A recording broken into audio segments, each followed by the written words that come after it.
तर नमस्कार मंडळी, स्वागत आहे. तर मंडळी, मी गेलो होतो देवी या ठिकाणी, श्री क्षेत्र देवी या ठिकाणी. तर पाहू शकताय, तर हा मंदिराचा समोरचा प्रवेशद्वार महाद्वार पाहू शकताय. तर काही कामानिमित्त पुणे या ठिकाणी गेलो होतो मी. तर चला म्हणलं, देऊ जवळ आहे, आपण बरेचसे ठिकाण पुण्यातले जवळपास फिरून झालते. तर चला म्हणलं, देऊ आपण गेलेलो नव्हतो तर गेलो. तर पाहू शकताय, तर एवढी काय गर्दी नव्हती तिथं. जस्ट 5 मिनटं दर्शन झालं आणि बाहेर आलो. तर हे ठिकाणचं शिळा मंदिर पाहू शकताय तुम्ही.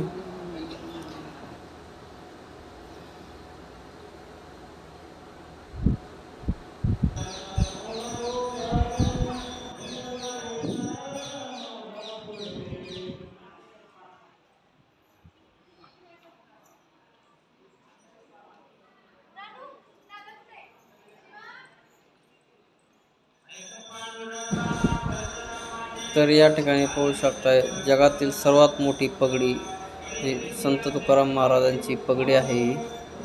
तर या ठिकाणी अशी व्यवस्थित ठेवण्यात आलेली. तर समोरचा मधला जो मंदिराच्या आतला परिसर पाहू शकताय. अशा प्रकारे देऊ या ठिकाणी आपलं जे महत्त्वाचं मेन मंदिर आहे त्या ठिकाणचं दर्शन वगैरे झालं. तर विठ्ठल रुक्माईचं मंदिर. तर या ठिकाणी पाहू शकताय, श्री संत तुकाराम महाराज जन्मस्थान म्हणजे यांचं जे घर आहे तुकाराम महाराजांचं या ठिकाणी आहे. तर ते जाण्याचा मार्ग जो आहे तो त्या ठिकाणी दाखवलेला आहे. असं खूप छान अशा प्रकारचं संत तुकाराम महाराजांचं घर. तर मंडळी, या ठिकाणी आलो होतो मी. खूप छान असा परिसर आहे. तर त्यानंतर मी गेलो इंद्रायणी नदी काठावर. तर पाहू शकता, त्या ठिकाणचा जो परिसर आहे तो खूप असं छान असा परिसर आहे. तर खूप पाऊस झाल्यामुळं इंद्रायणी नदीला पाणी आलतं, म्हणजे पूर आलता म्हणलं तरी हरकत नाही. खूप इंद्रायणी नदी भरून वाहत होती.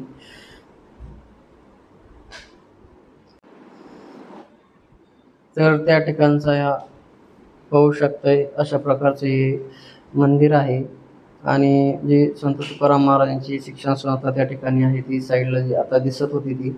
त्यानंतर दर्शन वगैरे झालं आणि मी निघालो बाहेर. तर पाहू शकताय, तिथे गणपती बाप्पाचं मंदिर आहे बाहेर आल्याच्या नंतर. त्यानंतर मी पाहू शकता, या ठिकाणी गेलो संत तुकाराम महाराज वैकुंठगमन स्थानचं जे मंदिर आहे त्या ठिकाणी गेलो होतो. तर या ठिकाणचा जो परिसर ते पण खूप छान परिसर आहे. तर पाहू शकताय तुम्ही. तर हा मंदिराचा फ्रंट एरिया पाहू शकताय. त्यानंतर हे बाबा संत तुकाराम महाराजांची खूप अशी छान अशी माहिती देत होतात. त्या ठिकाणी जे मंडळी आली होती ती ऐकत होती. तर त्यानंतर मी पाहू शकता दर्शन घेतलं आणि परत जे बाबा माहिती सांगत होते त्या ठिकाणी गेलो.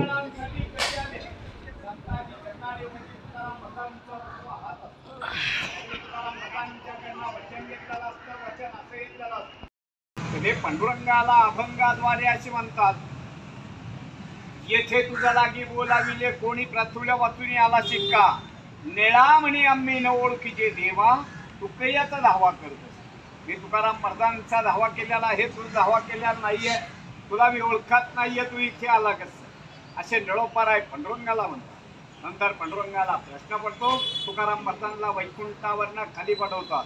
तशीच त्यांची मुलगी भागीरथ तुकाराम बीज झाल्याच्या नंतर तिसऱ्या दिवशी रंगपंचमी असते. वडील वैकुंठाला गेल्याच्या नंतर ती तिसऱ्या दिवशी सासरीवर येते.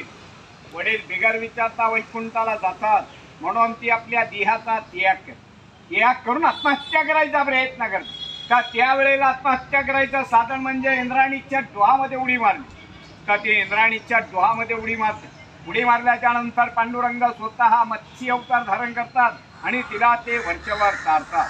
तारल्याच्या नंतर रंगपंचमीच्या दिवशी मुलीची आणि तुकाराम महाराजांची भेट. बस मी तुकाराम महाराजांच्या घराण्यातला इथला पुजारी, माझी स्वतःची 10वी पिढी चालू आहे. इथे तुकाराम महाराजांना पांडुरंगाला नैवेद्य करून रोज सकाळी महापूजा केल्या जाते. काय आपली इच्छा असली दक्षिणा दिली तर घेतली जाते, नसली तर जबरदस्ती नाहीये. तर त्यांचा शेवटचा भंग जाते वेळेस असा आहे, आम्ही जातो तुम्ही कृपा असू द्यावी सकाळ सांगा विनंती माझी. वाढ वेळ झाला उभा पांडुरंग वैकुंठा श्रीरंग बोलावितो, अंतकडे विठू अम्मासी पावला कुरी स्वहित झाला गुप्त तुका. बोला तुकाराम महाराज की जय. काय इच्छा असली यथाशक्ती नैवेद्यासाठी दक्षिणा देऊन जा. तर मंडळी त्या ठिकाणचा परिसर पाहू शकताय. तर आता बाबांनी खूप अशी छान माहिती दिली तर तुम्ही व्हिडिओमध्ये पाहू शकता, ऐकू शकताय.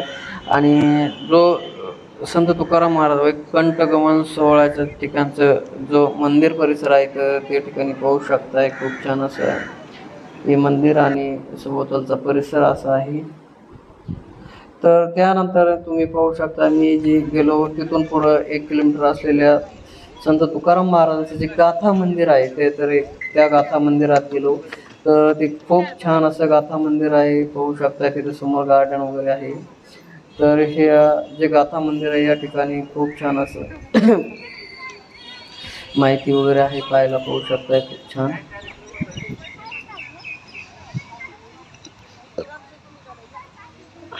मला काय वाटलं काय कार्यक्रम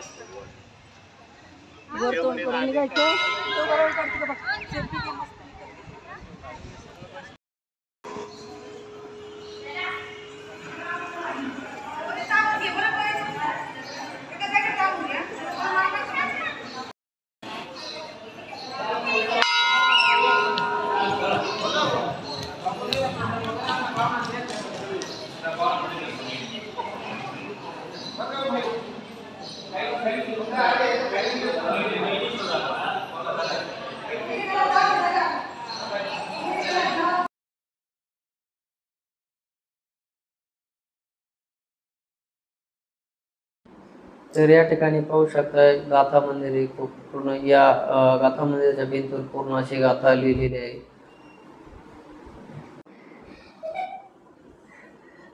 तर खूप छान असं मंदिर आहे, गाथा मंदिर आहे. संत तुकाराम महाराजांची पाहू शकताय मूर्ती.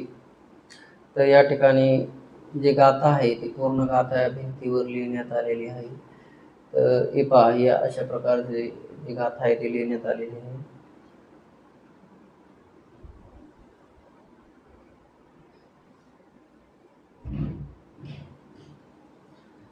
तर पाहू शकता मंडळी, खूप छान असं प्रकारचं. तुम्ही जर आले पुण्यात तर नक्कीच व्हिजिट करा.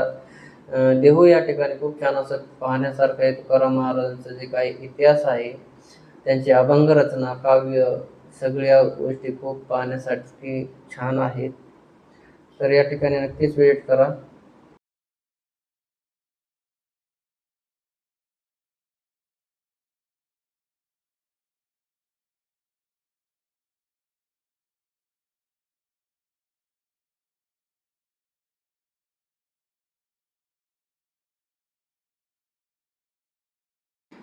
तर गाथा मंदिरामध्ये वरच्या फ्लोअरला पाहू शकता खूप छान अशी विठ्ठल रुक्मिणीची मूर्ती आहे. तर त्या ठिकाणचं दर्शन घेतलं आणि चला मग परत खाली आलो. तर पाहू शकता पुन्हा एकदा जो परिसर आहे मला एकदा दाखवून द्या तुम्हाला. खूप छान असा गाथा मंदिराचा परिसर आहे.